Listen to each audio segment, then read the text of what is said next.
Well, I started working on the pontoons for the boat. These are the walls of the pontoons that I'm making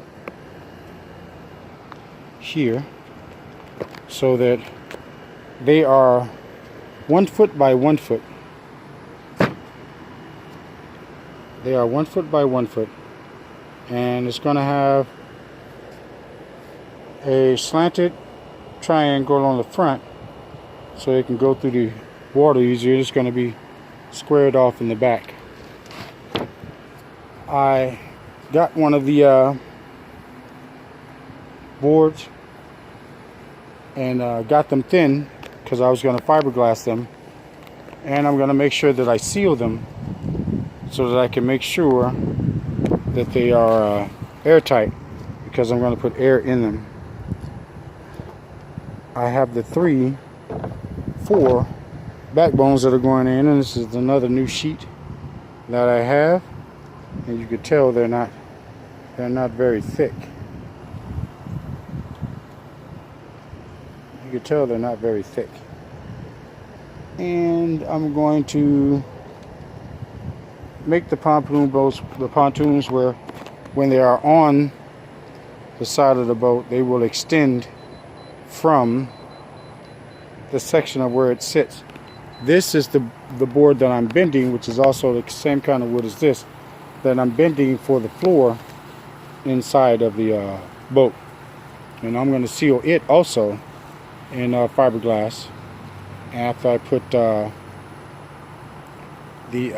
foam inside the chambers besides one, because I'm going to leave one open as like a toolbox, and I'm going to seal off all the other exits and have foam inside of them to increase the buoyancy at the back. Of course, the pontoons will also be helping to increase and bring in buoyancy and balance. Back and forth for a couple of hours with long rests in between, because I don't have the back to get it all done. It's much harder doing it this way than it was the way I did it before. Each pontoon is a foot in height on every side, and the pontoons are going to be 4 feet long,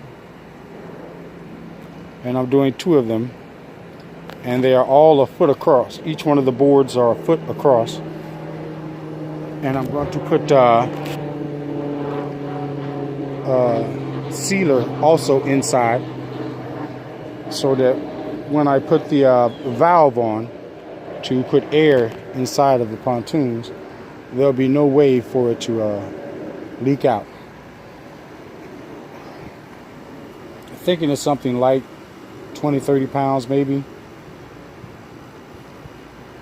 and that will get the back of it arched out of the water pretty good. And I will talk with you later. Now on this part, I'm working on connecting the boxes from the ones that I've already assembled with the spines, the braces. I've taken 2 flat ends which don't have any braces on them whatsoever. And remember, these are 4 feet long and 1 foot wide, all on my 1 by 1 by 1.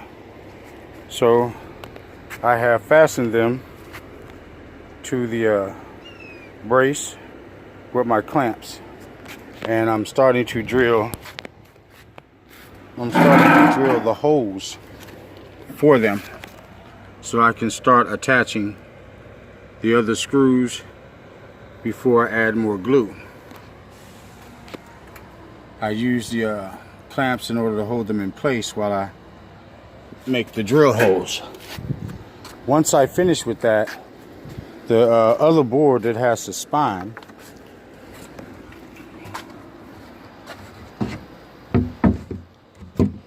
it's going to go over the top like that, into its place, and they'll get screwed in also. And then I'll run the wood glue through the braces so that they can get a proper seal, and I'll set them off to the side.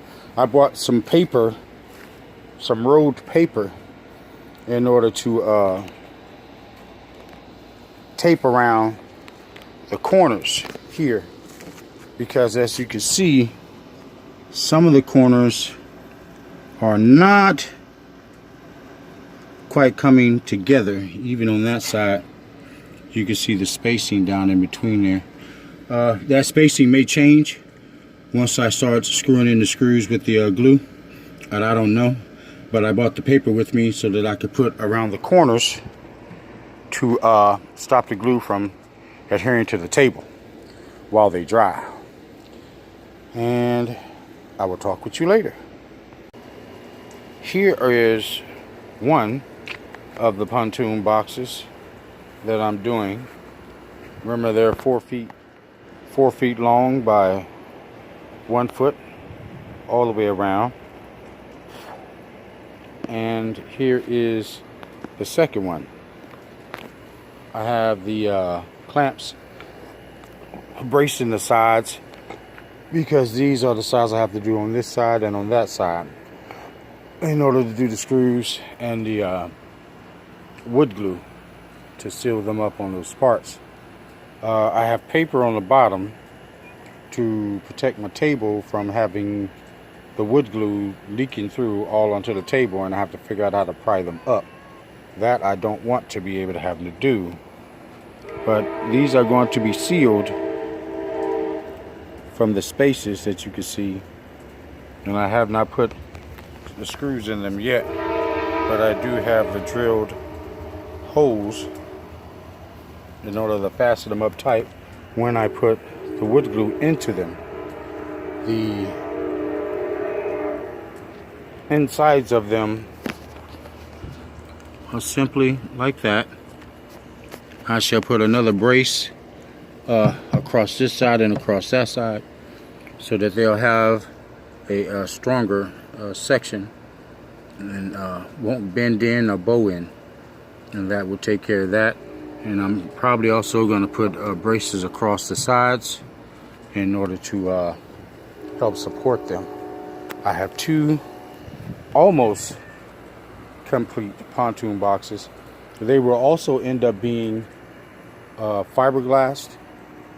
They will also be fiberglassing them 2 or 3 times to make sure that they're really strong and really airtight. Excuse me. And then I'd have to get the correct position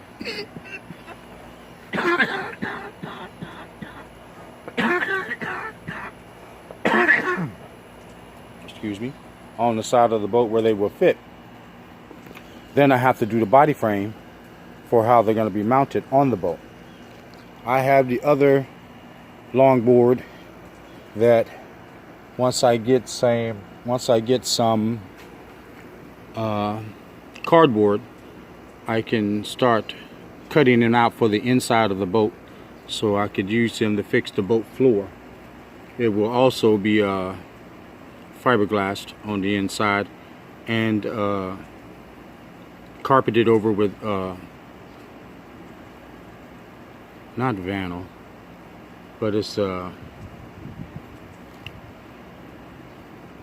what you use when you have it over the top of your house for shade, those awnings.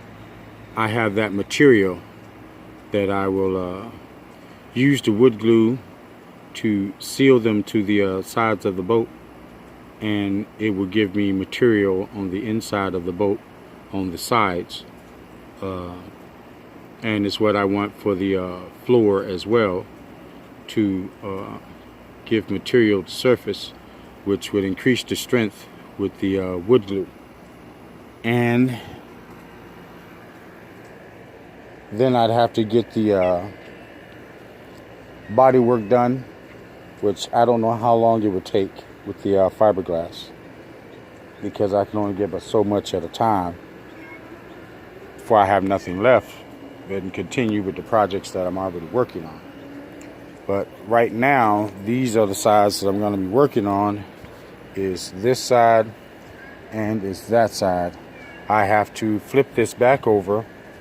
I have to lay in the wood glue inside the corner, and then I have to screw them in tight so that they get a tight fit when they dry, and I have to do that on both sides.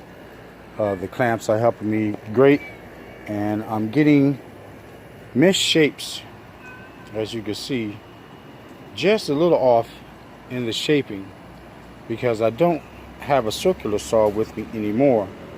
I bought one of those from Wally World, and it turned out to be a bad circular saw.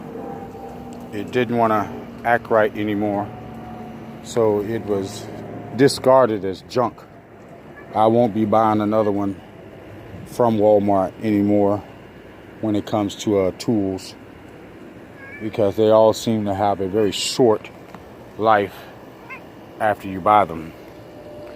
So once I get another circular saw, I'll be able to cut with more accuracy than what I'm ending up with, and I won't have to do so much shaping to fix what had gone wrong with it from having to use a jigsaw or a sawzall to get the cuts right. And I will talk to you again once I post this.